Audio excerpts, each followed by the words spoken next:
CBI তদন্ত লগত আমি উচ্চতম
সাৰদা বিস্কুট খোৱা মানুহ বহু সুযোগ পাব বিভিন্ন সাক্ষ্য লুকুৱাই দিবলৈ তথ্য পাতি লুকুৱাই দিবলৈ প্ৰভাৱিত কৰিবৰ কাৰণে সেইকাৰণে খৰতকীয়াকৈ কৰিব লাগে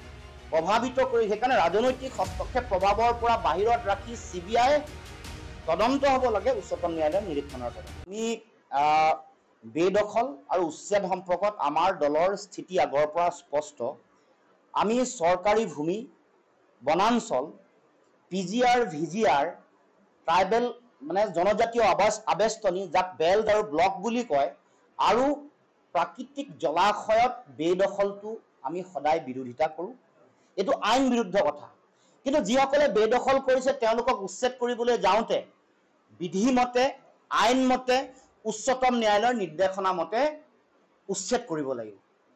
কাৰণ এই ক্ষেত্ৰত যোৱা 16 জুনত উচ্চ ন্যায়ালয়ে কৈছে যে 15 দিনৰ আগত নটিচ দিব লাগিব তেওঁলোকক বেদখল মুক্ত কৰিবলৈ যাওঁতে তেওঁলোকৰ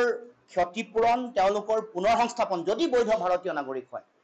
এই কামটো কৰিব লাগিব এইটো আমি কোৱা কথা নহয় উচ্চ ন্যায়ালয় উচ্চতম ন্যায়ালয়ে কোৱা কথা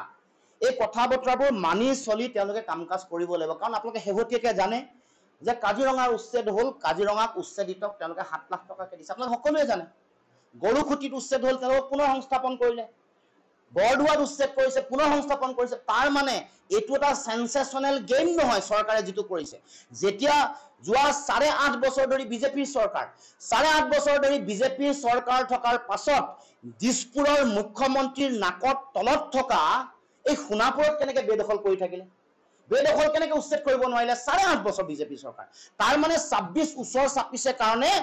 এতিয়া সাম্প্ৰদায়িক মেৰুকৰণ কৰিব লাগে তেওঁলোকৰ এজেণ্টবোৰ নমাই দিব লাগে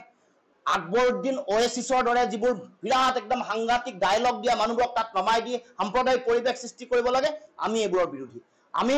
উচ্ছেদ বিধিমতে হ'ব লাগে আইনমতে হ'ব লাগে আৰু চৰকাৰী ভূমি বনাঞ্চল PGR VGR যিবোৰ আইনমতে প্ৰাকৃতিক জলাশয় জনজাতীয় আবেষ্টনী বেল্ট আৰু ব্লক এইবোৰ বেদখল মুক্ত কৰাটো আইনীভাৱে আমি জাতীয় পৰিষদে বিচাৰোঁ আইনমতে হ'ব লাগিব কাম চাই শ্ৰেণী চাই গোষ্ঠী চাই কাম হ'ব নোৱাৰিব এতিয়াও মই ক'ব খোজো যে এই যেটো ট্ৰাইবেল আবেষ্টনী আছে জনজাতীয় আবেষ্টনী বেল্ট এণ্ড ব্লক তাত এখন বাংলা ভাষী গাঁও এখন আছে নাম পাৰগুমা গাঁও আজিলৈকে কিয় সাহস হোৱা নাই মুখ্যমন্ত্ৰী তাৰ মানে চাই পৰিব চাই যাতে হিন্দু মুছলমানৰ ৰাজনীতি কৰিব পাৰে উচ্ছেদক মুখ্যমন্ত্ৰীক হকিয়াই দিব খুজিছো উচ্ছেদক ৰাজনৈতিক অস্ত্ৰ হিচাপে নিৰ্বাচনৰ বৈতৰণি পাৰ হোৱাৰ অস্ত্ৰ হিচাপে যাতে ব্যৱহাৰ নকৰে তাৰ কাৰণে মুখ্যমন্ত্ৰীক হকিয়াই দিব খুজিছো আইনমতে হ'ব লাগিব বেদখল মুক্ত কৰিবলৈ হলে বিধিমতে আইনমতে উচ্চতম ন্যায়ালয়ৰ নিৰ্দেশনা কাৰ্যকৰী কৰিব লাগিব তাৰ লগতে একে সময়তে যিসকলে